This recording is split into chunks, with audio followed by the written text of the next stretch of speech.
name for the personal religion of which I propose to treat.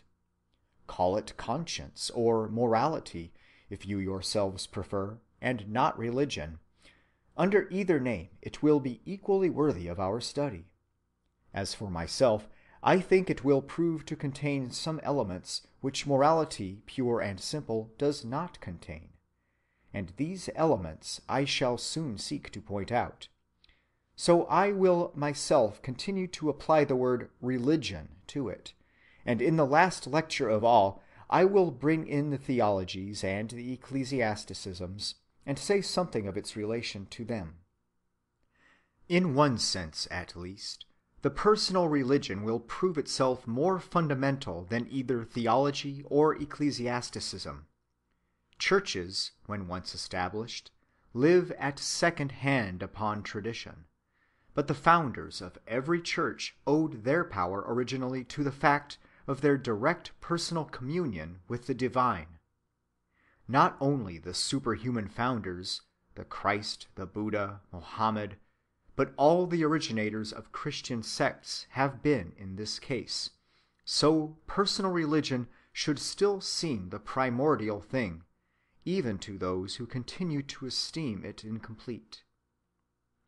There are, it is true, other things in religion chronologically more primordial than personal devoutness in the moral sense. Fetishism and magic seem to have preceded inward piety historically.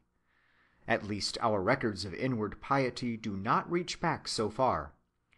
And if fetishism and magic be regarded as states of religion, one may say that personal religion in the inward sense, and the genuinely spiritual ecclesiasticisms which it founds are phenomena of secondary or even tertiary order.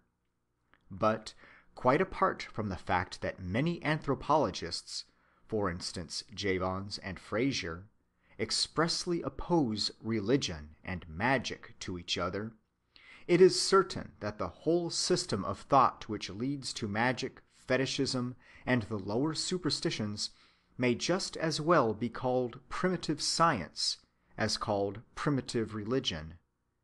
The question thus becomes a verbal one again, and our knowledge of all these early stages of thought and feeling is in any case so conjectural and imperfect that further discussion would not be worthwhile.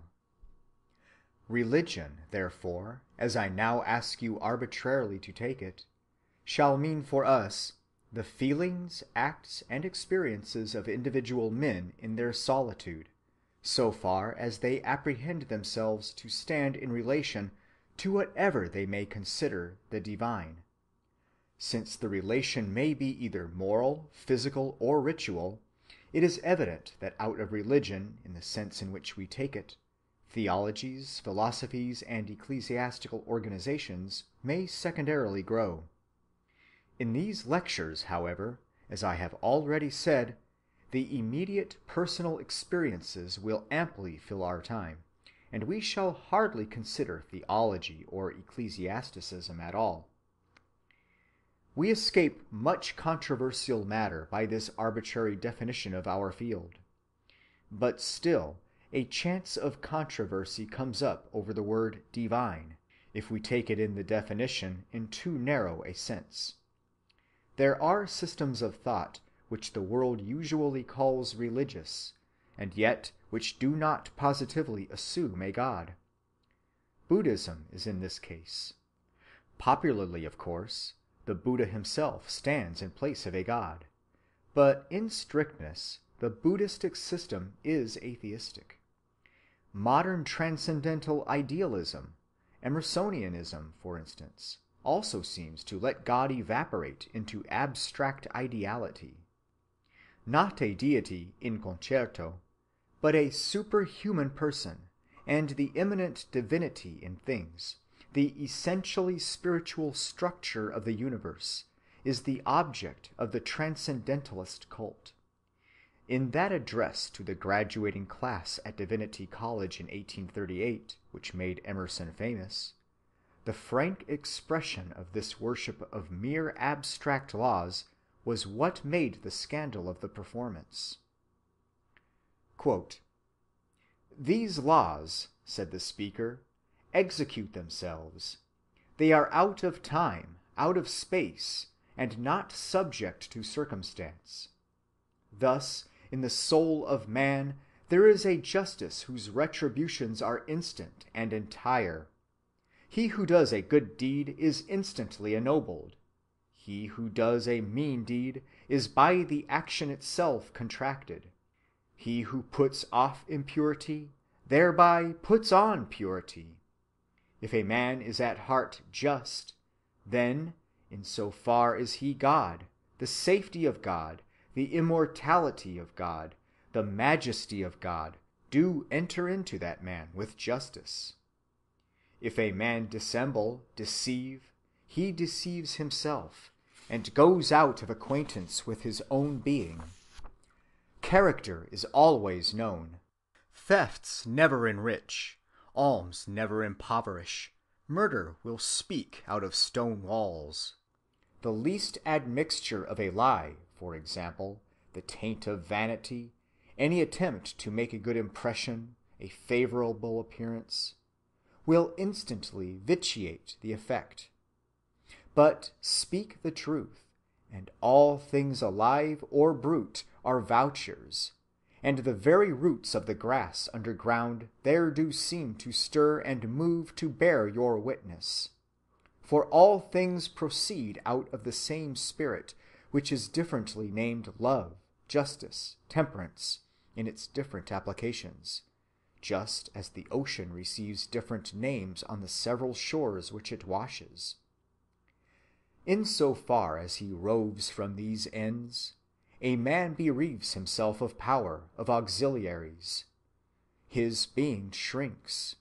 He becomes less and less, a mote, a point, until absolute badness is absolute death. The perception of this law awakens in the mind a sentiment which we call the religious sentiment, and which makes our highest happiness. Wonderful is its power to charm and to command. It is a mountain air. It is the embalmer of the world. It makes the sky and the hills sublime, and the silent song of the stars is it.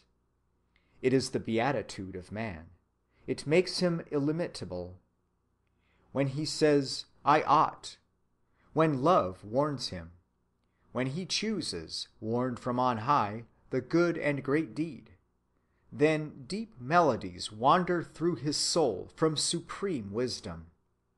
Then he can worship and be enlarged by his worship, for he can never go behind this sentiment. All the expressions of this sentiment are sacred and permanent in proportion to their purity. They affect us more than all other compositions. The sentences of the olden time which ejaculate this piety are still fresh and fragrant, and the unique impression of Jesus upon mankind, whose name is not so much written as plowed into the history of this world, is proof of the subtle virtue of this infusion. Close quote. Such is the Emersonian religion. The universe has a divine soul of order, which soul is moral, being the soul within the soul of man. But whether this soul of the universe be a mere quality like the eye's brilliancy or the skin's softness, or whether it be a self-conscious life like the eye's seeing or the skin's feeling, is a decision that never unmistakably appears in Emerson's pages. It quivers on the boundary of these things, sometimes leaning one way, sometimes the other, to suit the literary rather than the philosophic need. Whatever it is, though, it is active. As much as if it were a god, we can trust it to protect all ideal interests and keep the world's balance straight. The sentences in which Emerson, to the very end, gave utterance to this faith are as fine as anything in literature. Quote, "If you love and serve man, you cannot by any hiding or stratagem escape the remuneration.